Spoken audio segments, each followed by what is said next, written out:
Bonjour chers passionnés de sport automobile, j'espère que vous allez bien.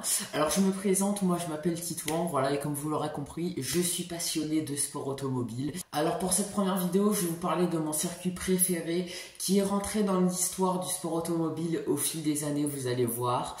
En tout cas, voilà, j'espère que vous allez aimer cette vidéo. Si vous aimez cette vidéo, n'hésitez pas à vous abonner, à lâcher le petit pouce bleu et à commenter aussi.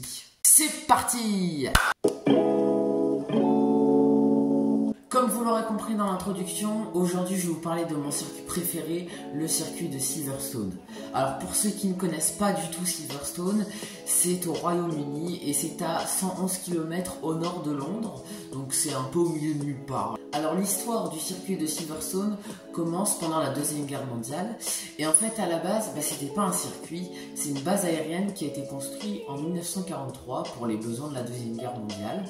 À la fin de la Deuxième Guerre mondiale, les militaires n'avaient plus besoin de cette base aérienne et du coup c'est le Royal Automobile Club qui a demandé l'autorisation aux militaires pour y construire un circuit automobile. En 1948, après 3 ans de construction, une première course y est organisée, une course de Formule 1. Alors à l'époque, il faut savoir que le championnat du monde de Formule 1 n'existait pas encore. Il sera créé 2 ans plus tard, en 1950. Alors en 1948, le circuit ne ressemblait pas du tout à celui d'aujourd'hui. Il faisait 5 km 900 et il n'était pas du tout sécurisé. C'est l'Italien Luigi Villoresi qui gagne cette première course avec sa Maserati. En 1949, le circuit de Silverstone est totalement refait. Les pistes d'aviation ne sont plus utilisées. En 1950, le championnat du monde de Formule 1 fait son apparition. Et c'est Silverstone qui est le grand prix d'ouverture de ce premier championnat du monde de Formule 1. Giuseppe Farina, à bord de l'Alfa Romeo, qui deviendra par la suite le premier champion du monde de l'histoire, remporte ce grand prix. Par la suite, une Ferrari s'imposera 4 fois sur ce circuit, celle de José Froilán González en 1952, Alberto Ascari les 2 années suivantes et de nouveau José Froilán González en 1954. En 1955, le Grand Prix de Silverstone perd l'exclusivité du Grand Prix de Grande-Bretagne. Le circuit d'Intree, qui se situe à quelques kilomètres au nord de Liverpool, vient s'ajouter au calendrier de la Formule 1. Le Grand Prix d'Intree se disputera à 5 reprises jusqu'en 1962. Puis le Grand Prix de Brands Hatch, à 190 km au sud de Silverstone, fera son apparition à 12 reprises au calendrier de la Formule 1 jusqu'en 1986. Après le terrible accident de Jacques Lafitte, le circuit était considéré comme trop dangereux. Le Grand Prix de Silverstone 1973 va offrir l'un des plus grands carambolages de l'histoire de la Formule 1. À l'entame du deuxième tour de course, le débutant Jody Scheckter perd sa McLaren dans la ligne droite de départ arrivée et provoque ainsi un énorme carambolage.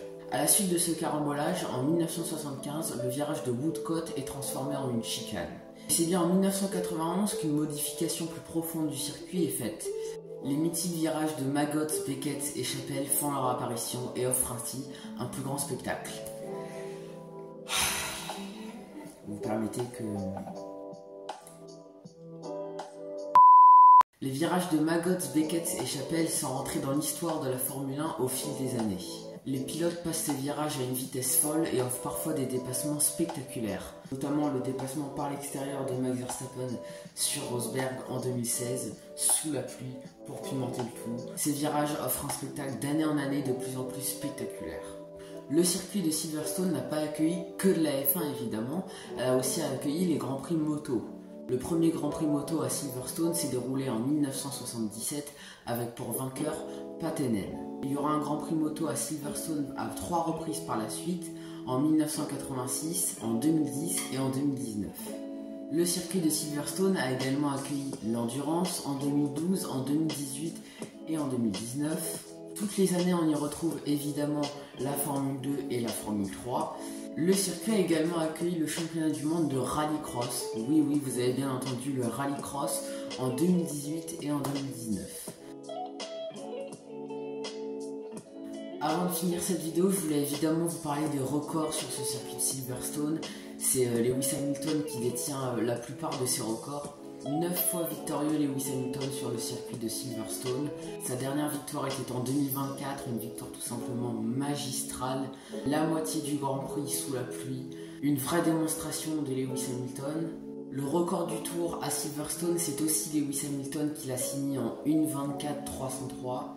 Pour vous donner un ordre d'idée, la pole position signée par George Russell en 2024 était en 1:25.819. Donc c'est pas très loin, mais ça reste quand même à 1 seconde 5. Lewis Hamilton a également eu 11 podiums consécutifs à Silverstone, des records juste aberrants, incroyables. Voilà, cette première vidéo touche à sa fin, j'espère que vous avez kiffé.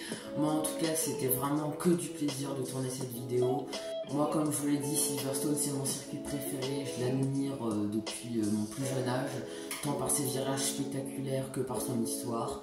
Merci en tout cas d'avoir regardé cette vidéo, n'hésitez pas à me dire en commentaire quelle prochaine vidéo vous aimeriez voir. Et puis moi, je vous dis bonne continuation et puis à la semaine prochaine. À la semaine prochaine.